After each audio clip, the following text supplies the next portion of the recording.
자, 그리고 지난 추석 기간 중에 나왔던 기사 중에 이거 아주 흥미로웠어요. 재밌는 기사입니다. 예, 윤석열이 휴가 중 네. 예, 다금바리 공수했다. 맞습니다. 민중기 내란 특검은 2023년 윤석열 씨 거제도 여름 휴가 당시에 예. 윤석열 김건희 부부를 위해서 제주도에서 다금바리가 공수됐다는 증언을 확보했다고 한겨레가 보도했습니다. 예, 이게 단독이라서 아주 만난 그런 기사였을 네. 텐데. 이 한겨레 다금바리 공수에는 해군 함정이 동원됐다라는 의혹까지 제기됐습니다. 네, 이게 이제 그냥 우리가 그냥 듣기로는 네. 제주에서 이제 해군 함정에 가가지고 다금바리 잡아서 공수한 것 같잖아요. 네, 근데 그건 아닌 거죠. 그건 아니고 예. 따져보면은 이제 한겨레에 따르면 윤석열 씨가 당시 제주도에서 다금바리를 공수해 오라고 했고 예, 대통령 경호처 쪽은 다금바리를 제주도에서 회를 떠서 김해공항으로 옮긴 뒤에 공항에서 또 항구로 옮기고 예, 항구에서 저도까지 들여왔던 걸로 파악됩니다. 그래서 예. 저도로 들여올 때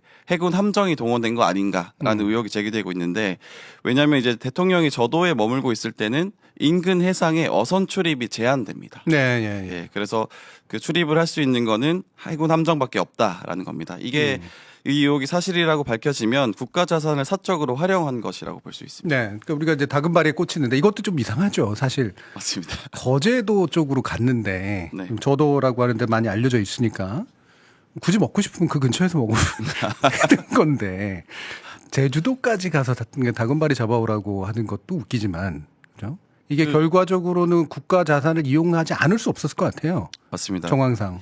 그리고 현재 특검팀은 윤석열 부부가 2023년 여름 휴가 중에 해군 지휘정에서 술 파티를 벌였다라는 의혹을 수사 중인데 예. 이 김건희 씨가 지인들과 술자리를 가지면서 군 자산을 유용했다라는 것이 핵심입니다.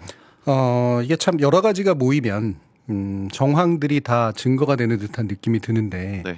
이미 우리는 김건희 씨가 뭘 했는지를 알고 있단 말이죠. 어디서 뭘 네. 했고 어떤 파티들을 벌였는지 이것도 충분히 가능성이 있어 보이는 그런 식의 내용입니다. 맞습니다. 그리고 예. 저 개인적인 얘기를 하자면 예. 제 외가가 거제도인데 아, 그러세요? 거제도에도 맛있는 해산물이 많거든요. 그렇죠. 근데 예. 굳이 거제 휴가를 가서 다금바리를 먹었다라는 게 기분이 좋지 않네요.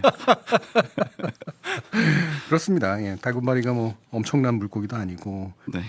대통령이 뭐 맛있는 거 먹을 수 있죠. 네. 예. 그런데 이렇게까지 해야 했는가라고 하는 게 출장을 가던 뭐 휴가를 가던 아니면 용산에 있던 계속 이랬었던 것 같아요. 그 이제 뭐 공적인 자산을 이라는 개념이 잘 없었던 걸로 보입니다. 확실히 네. 그렇죠. 예. 국가 유산도 뭐 이제 가가지고 티파티하고. 맞습니다. 자, 그러면 요것도 한번 얘기해 보고 싶은데 윤의 2차 계엄은 이렇게 끝났다라고 하는 그런 기사가 좀 나왔는데요. 이게 내란 공판 과정에서 부정선거 관련된 이제 증언을 들은 내용이 좀 네, 흥미로운 내용이 좀 있었습니다. 그 계엄 당시에 방첩사령부 지휘협력 과장이었던 배정효 중령이 9월 29일 날 내란 우두머리 혐의 21차 공판에 나와서 중요한 증언을 했습니다. 예. 배중령은 정성우 당시 방첩 1처장으로부터 여인영 사령관이 부정선거를 궁금해한다고 전해 들었고 네. 이에 말도 안 된다. 확인할 필요도 없고 여인영 사령관이 정신 차리셔야 한다라고 말했다고 증언했습니다. 네. 배정효 중령은 20여 장의 보고서를 올리긴 했지만 이에 대해서 부정선거 의혹이 사실이 아닌 것을 알고 있어서 이런 보고서를 써야 하나 회의감이 들었다라고 말했습니다. 네.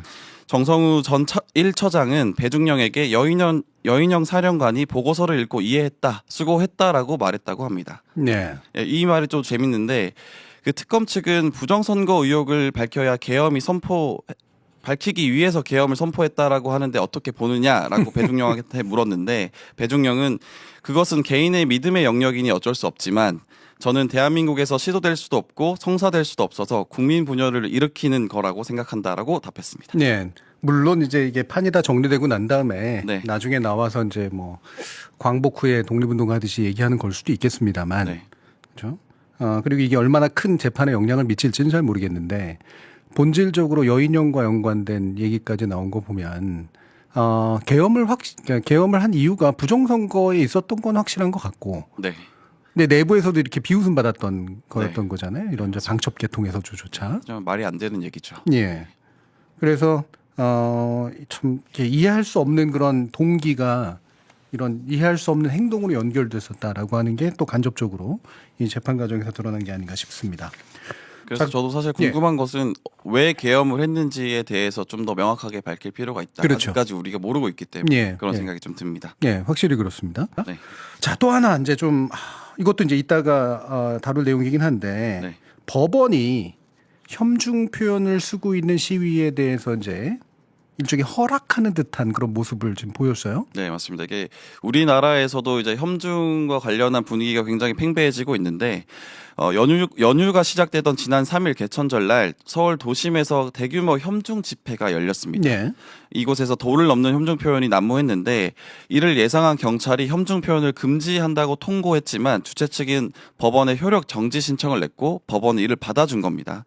법원이 이를 받아준 이유는 사실상 절차적인 문제 때문이었습니다. 집회 신고 48시간 내에 통고했어야 됐는데 경찰이 집회 신고가 이뤄진 뒤 10일 후에 혐중 표현 제한을 통고했다라는 겁니다. 그래서 법원은 언어, 신체적 폭력이나 협박까지 허용한다는 뜻은 아니다라고 했지만 사실 결국 혐중 표현이 허용된 꼴입니다. 네. 이거는 좀 자세히 다뤄야 되는데 이제 시간이 없어서 그렇게까지는 못하겠지만 법원의 논리는 이해가 가세요? 기자님으로서는? 사실 뭐 절차적인 문제가 너무 행정 편의주의적인 발상이 아닌가라는 생각도 좀 예. 네. 행정 편의주의는 아니고 사법 편의주의. 사법 편의주의적이죠. 네. 이게 우리나라의 표현의 자유에 관련된 그 판결들이 네. 대체로 법원이 되게 폭넓게 인정하는 편이에요. 그리고 시위의 자유 같은 경우도 이제 폭넓게 인정하는 편이고, 그래서 경찰이 이제 특정 표현을 못 쓰게 만드는 걸 법원이 발끈했을 가능성이 되게 높습니다. 네. 그래서 법원이 본보기로 네. 우려는 되지만, 야, 그거는 우리가 법원이 사법적으로 판단할 문이지 행정부가 나와서 할 일이 아니야. 네, 이런 식으로 살짝은 경고 사격을 한 거라고 저는 개인적으로 판단을 해요. 근데 사법부는 그 이후에 사건이 발생한 이후에 처벌을 하는 것이잖아요. 그렇죠. 네. 예.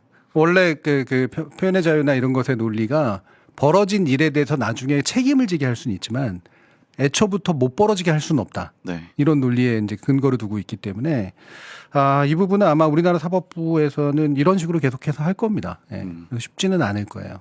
예. 이게 이런 이제 그 혐오 발언 금지법이라든가 이런 것들이 없는 상태이기 때문에 사법부는 아마 이렇게 계속 나올 가능성이 되게 높은데 자기들도 좀 문제가 있다고는 생각했는지 그렇다고 혐오 표현하라는 소리는 아니다. 지금 그런 얘기는 하고 있는 거죠.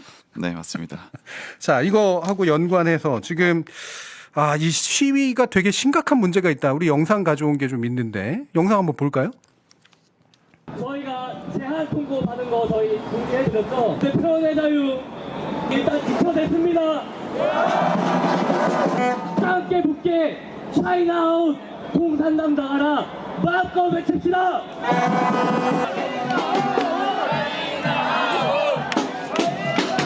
빨갱이는 대한민국에서 빨리 꺼져라. 더 크게.